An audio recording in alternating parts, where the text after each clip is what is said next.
القائل أشهد أن لا إله إلا الله وحده لا شريك له وأشهد أن محمدا عبده ورسوله صلى الله عليه وعلى آله وأصحابه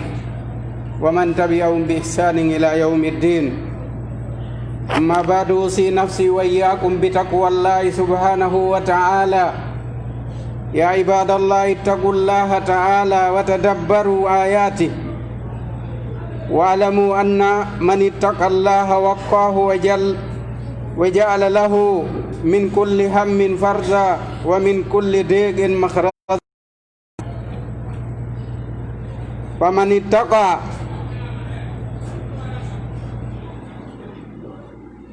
ضبط اللسان ومحاسبة النفس وما كان خيرا فتكلموا به وما كان سوءا فدعوه واحذروا من آفات اللسان وإنها لا تزال بأمره حتى تهلكه وإن الإنسان مسؤول عما استعمل فيه سمه وبصره وفؤاده ولسانه. وها هو معاذ رضي الله عنه يقول له النبي صلى الله عليه وسلم في وصيته ألا أدلك على ملائكة ذلك؟ قال بلى يا رسول الله. قال أمسك عليك هذا وأشار إلى لسانه. قال يا رسول الله أن آخذ بما نتكلم؟ فقال صلى الله عليه وسلم سكلتك أمك يا معاذ. وهل يكب الناس في جهنم على مناخر إلا حصاد ألسنتهم؟ رواه الترمذي. واعلموا أن الغيبة قد تكون في البدن والنسب والخلق والدين والدار والصوب. وأخبث أنواع الغيبة غيبة أهل الخير والصلاح والعلماء فلهومهم مسمومة. ومن اعتدى على العلماء بالسب ابتلاه الله بموت القلب. ومن سمع الغيبة هو مشارك فيه اسمها إذا لم ينه عنها. ويعرض على ذلك المجالس عن النبي صلى الله عليه وسلم قال من رد عن إرد أخيه رد الله عن وجهه النار يوم القيامة. رواه إمام الترمذي. yettore wodani Allah subhanahu wa ta'ala. Allah subhanahu wa ta'ala awoɗo wiiɗo ka deftere makko teddunde o inni yaltinta hay gooto e moɗon yaltinta konngol ngol himo wowla siwona hino wondi e makko ɗon aynuɗo mo windowo diɗɗo e laamu makko ngun e wurnugol e wargol e immintinugol e toppitagol fiyakuji ɗin yiltinirgol jemma e ñalorma ndungu e ceeɗu e sa'aji. ɗum ɗon koye juuɗe Allah subhanahu wa ta'ala kanko tun woni wala ballo wala wallidirteɗo e ɗum ko wano noon kadi rewal ngal kanko tun hani rewede tawi kanko Allah subhanahu wa ta'ala kanko waɗi ɗum ɗo dewal ngal kadi ko kanko tun hana rewede. eɗen seedito aɗo makko nelaɗo makko eɗen toranomo kisiye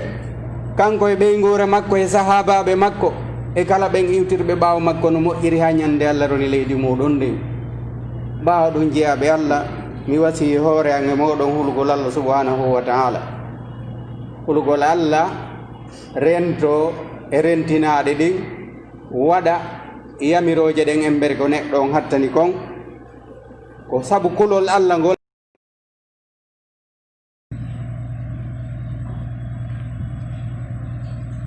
o waɗanaymo kala himme o waɗanaymo yolɗede kala maapere himme mo himmiri Allah subhanahu wa ta'ala yolɗinanaymo. kala ɓittede sattede Allah subhanahu wa ta'ala addanaymo laawol kawo yaltira wa ta'ala. ɗum tubugol rutto ko Allah subhanahu wa ta'ala toragol mo o ittanaymo sattede nden haray den hani to ragol Allah subhanahu wa ta'ala goto kala hara accirali ɗum ɗon goɗɗo o ittanayin tampere e kulol e hoore ndiɗo leydi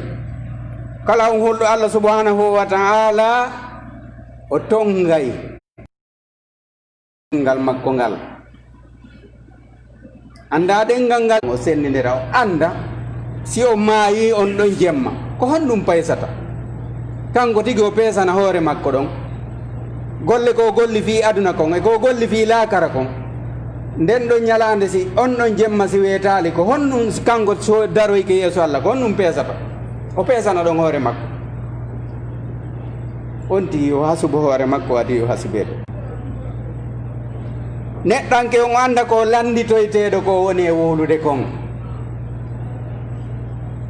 o anda kala ko wowli janɗi fanɗi sewi sembi ɗum ɗon ko hino windede ko landiteteɗo ɗum andi neɗɗo on hara ko hoore leydi ɗo si tawi gouvernement on ƴetti gardijo goto ma gardiɓe ɗiɗo jonnimo inni yo ñallude e ɓeeɗo ha kikiel kala ko faala wadde nayoɓe sakko mo kono noon kala ko waɗi ko ɓe windu on ɗum sikkuɗa on ɗum sikkuɗa o watta ko boni o wujjata o fenata o toñata o jattata fatiguimo wonde e ɓen ɗo ko si o serte maɓɓe so waɗa ɗum kon noon sikkuɗa malaikaɓe Allah ɓe malaikaɓe Allah ɓen no wondema e wondema windoɓe harana windoɓe ɓen tun aynuɓe ma ɓen iɗon wondi goto o anda ko malaika jelo arta wonda e neɗɗo ñalla windoɓe ɓen tun nayo e nder wen kattireɗo arɓe ɓen ka subaka ɓen ɗon ko hayalan sara wonata ɓe mutidi e mum arɓe ka lansara ɓen ɗon kadi hotay ka subaka ɓen ɗon a fottoy e maɓɓe wo ɓe arata e goɗɗo goo na e ma kadi ɓe artata e goɗɗo goo ha darngal daro ko ɗum si Allah subhanahu wa ta'ala inni hay goto anda konu makko ngun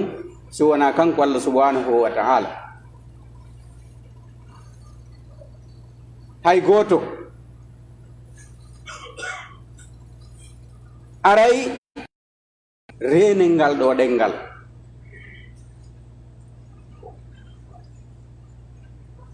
anden landiteteɓe ko wonɗen e wolude ko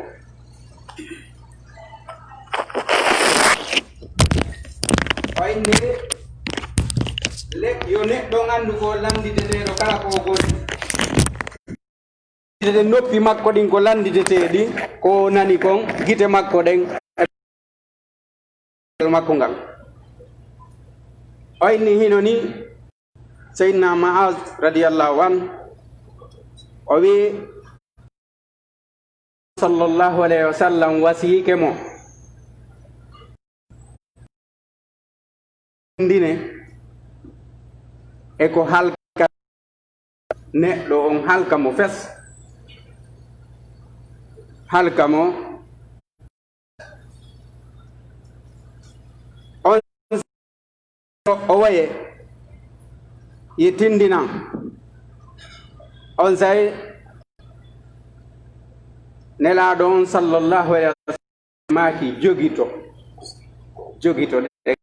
e jikku makko on e diina makko kan e ka galle ɗum ɗo fof hino woodi oy noon ko honɗum ɓuri wareji ɗin honɗum ɓuri soɓude e noneji ɗin fof ko ñowgol yimɓe moƴƴere ɓen ñowgol yimɓe moƴƴuɓe ɓen e morde e karmakoɓe ɓen ñowgol ɓeeɗo o inni ɓeeɗo tebbeli maɓɓe wona raw haɗu ñoore nden ma ɓe ronka jaɓude o immo o martata ko maɓɓe kono so jooɗike ɗon nangolɓe ma jalangolɓe ma jentitagol hara himo tawa e bakkatu ko neɗɗo on heɓata kon ka ñoore ɗum noon haray ɗen hani renude ɗeɗo ɗenɗe meɗen ɗengal ngal ngal mari moƴƴere ɗuɗunde kono noon kadi ngal mari bone ɓay ko ɗengal ngal jantorta inde Allah ko ɗum janngirta Qur'an ko ɗum juulirta ko ɗum seeditorɗa seedeji ɗin ɗiɗi kono kadi boneji maggal on no ɗuuɗi ɗum noon rentoɗen renen ngal ɗo ɗengal meɗen ɗo en bonirede o inni si tawi neɗɗon jooɗodi e yimɓe ño'oɓe ɓen so jooɗodi e maɓɓe o rentinaali hara yo weeɓitani hoore makko halgaare e dow nden ɗon jonde hara yo weeɓitani hoore makko nden ɗon jonde nelaaɗo meɗen on Muhammadin sallallahu alaihi wasallam ɓe maaki kala o ruttuɗo immorde e teddungal siɗɗo makko on no aybina na no teddungal makko ngal no weeɓita neɗɗo ruttuɗo ɗum ɗon yilta on ɗon bone fandanaɗo siɗɗo makko on Allah subhanahu wa ta'ala ruttoya yeeso makko ngon ka yiiti ko ɗum woni o yata yiiti non aray ngal ɗo ɗengal renen ngal tertoɗen wi'ama yoni neɗɗo fenande kala ko nani o wowla enti fewndu o tan fewndiɗo kadi wowlugol ko yi ma wowlugol kanani o ma ko wona e wowlede wo ñallal ngal fof qur'ana no woodi ko jange e jantagol inde Allah subhanahu wa ta'ala no woodi jangugol juulugol ene laaɗo sallallahu alaihi wasallam no woodi kono on tigi terto ɗum fof tawa ɗum ko masibo mo julɓen jarribora hande tawi jama on ma paayi ko honno yarata ka Allah subhanahu wa ta'ala ko ɓe hisuɓe ko ɓe maapi ko honno aduna moƴƴirta non aray ngal ɗo ɗengal renen ngal jantore ngal inde Allah subhanahu wa ta'ala moƴƴintinen hakkunde yimɓe nodde yimɓe ɓen e diina Allah kan toroɗen Allah subhanahu wa ta'ala ɗuɗɗinen ɗum ɗo ɗuɗɗinen janngugol Qur'ana no waali na janngugol ƴiye na janngugol firo kono ɗum terti ɗum ɗon nangi goɗɗum ngoo aray ngal ɗo ɗengal ko hiwetengal wano woniri noon hingal hiwi hingal naada e kuuru soka hankadi a neɗɗo on koya sokungal sa sokali ngal an tigi a sokete andi goɗɗo no wiye goɗɗo wiyatake yo fillito ko fanki kon ko yo fillito ko wowli kon ɓenne kadi koyngal ma jungo ma no naade yalta kono si ɗengal hunduko ma kon naadima yaltata ray ngal ɗo ɗengal hino mari teddungal molanangal e nder tere yimɓe ɓen gondimɓe ɓen kono ko si tawi ngal gollitirama ka hana gollitirede ɗo aqulu qawli hadha wa astaghfirullah li wa lakum fastaghfiruhu innahu huwal ghafurur rahim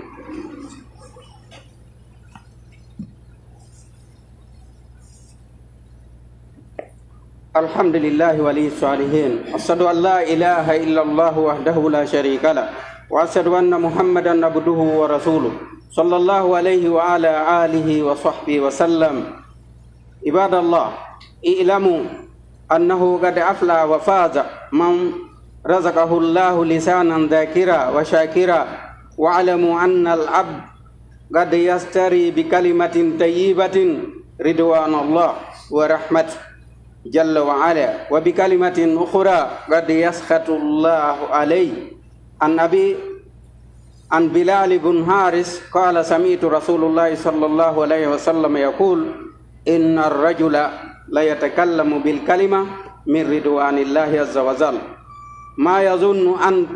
أن تبلغ ما بلغت فيكتب الله له بها رضوانه إلى يوم يلقاه وإن الرجل لا يتكلم بالكلمة من سخط الله ما يظن أن تبلغ ما بلغت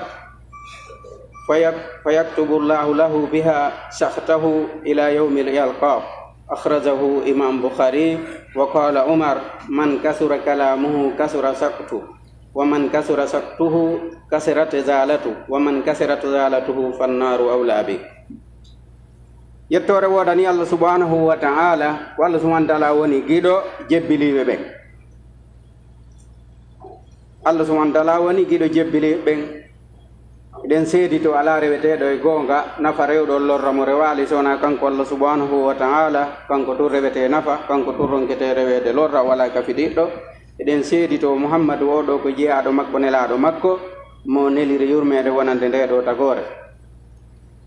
Den toranomo kisi e kanko e ɓeygure makko e sahabaɓe makko yo Allah weltanu kala weltaniɗo sahabaɓe makko ɓen yo Allah tikkan kala tikkanɗoɓe ko non yo jeeyaɓe Allah ni ande gonɗi malama kala ommo Allah subhanahu wa ta'ala arsikiri ɗengal jantotongal inde Allah subhanahu wa ta'ala jarnowal nemaji Allah ɗin malama umma Allah subhanahu wa ta'ala arsiki dengal jarnowal jantotongal Allah jarna nemaji ɗin harana wullitagol tun an dengal mangal ko andi no wowle tun ko wullitagol wullugol tun mi sat ɗum ɗo e ɗum ɗo ala ɗum ɗo e ɗum ɗo ala e wad ɗum ɗon tun tawa jarnata Allah subhanahu wa ta'ala immorde nema ko nemimma kon a jantata ko inde Allah subhanahu wa ta'ala eɗa wullito tun siko moƴƴere heɓuɗa ɗum a wolda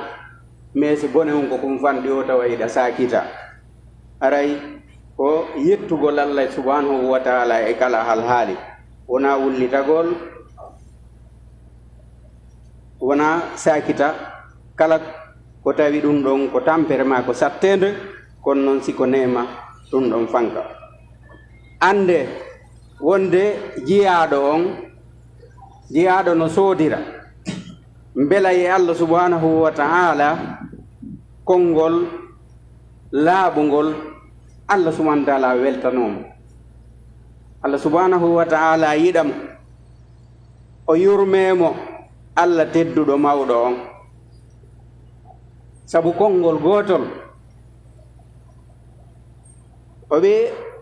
wondema neɗɗo on no wowla kadi konngol goo sabu ngol ɗon konngol Allah subhanahu wa ta'ala tikkanamo tikkire Allah wona e dow makko tikkire Allah subhanahu wa ta'ala wona e dow makko boni e maaku oɗo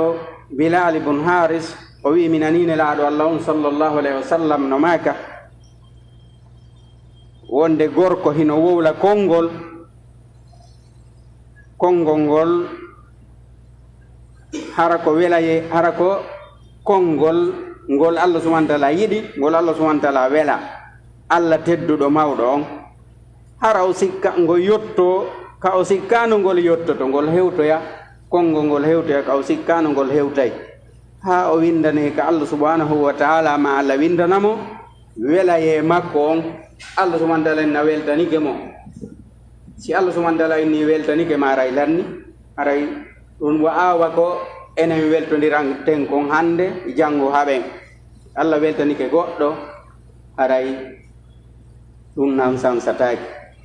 o inni Allah weltanomo ha ñande ɓe fottoyi aray o heɓi kan garanti ka Allah subhanahu wa ta'ala oy neɗɗo kayno wowla konngol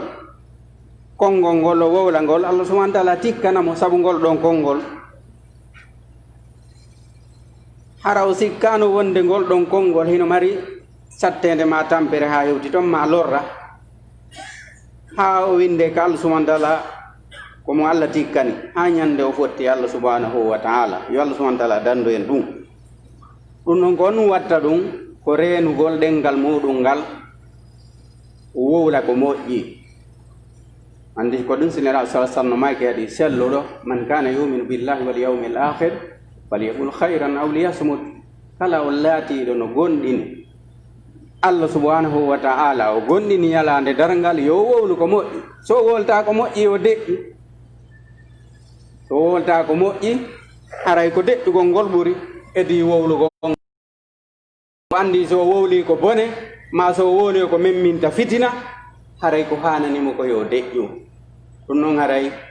wonen jandotoɓe inde Allah subhanahu wa ta'ala wonen wallidiroɓe e hoore ɗiggere e hoore ɗoftare e hoore ɗaɓɓutugol goonga e hoore yo deftere Allah nden e sunna nelaɗon sallallahu alayhi wa sallam tawa ko ɗum ɗon wona e gollitirede e hoore men e hoore leydi ndin tawa ko ɗum ɗon wona e gollitirede e tenti meɗen enen haray goto kala e wonu gollitirowo nde ɗo deftere Allah yo ɗo sunna nelaɗo sallallahu alayhi wa sallam reeno ɓay tan mo wonɗen ɗo on ko raɓɓuɗuɗo tan on o juuta